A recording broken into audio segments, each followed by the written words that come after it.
Bicycle কিনতে ৩,০০০ টাকা দরকার ছিল ১৫ বছর বয়সী এক কিশোরের। শুক্রবার দুপুরে রাজধানীর শনির আখড়া থেকে শেওড়াপাড়ায় খালার বাসায় আসে সে। এ সময় খালা মরিয়ম বেগম রান্নাঘরে আপ্যায়নে ব্যস্ত থাকায় সে খালার ব্যাগ থেকে টাকা সরাতে গেলে দেখে ফেলে তার খালা মরিয়ম।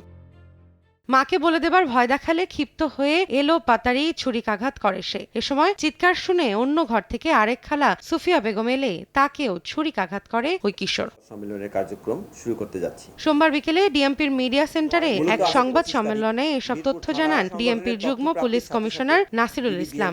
তার বাবার সহযোগিতায় বাবা সহই আমরা এসেছি।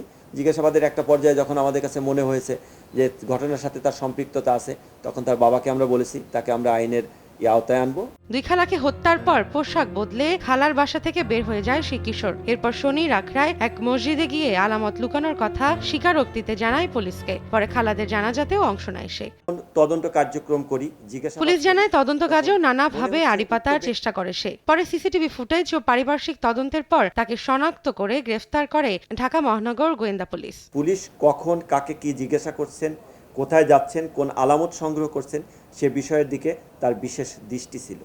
মিরপুর মডেল থানায় একটি হত্যা মামলা দায়ের করেছে নিহতদের পরিবার। এ ঘটনায় অন্য কারো সংশ্লিষ্টতা ছিল কিনা বা পারিবারিক সম্পত্তি জনিত কোনো দ্বন্দ্ব ছিল কিনা তা খতিয়ে দেখছে পুলিশ। তার বাবা মায়ের কোনো ভূমিকা আছে কিনা। রৌনক নিয়ন্তা, সময় সংবাদ, ঢাকা।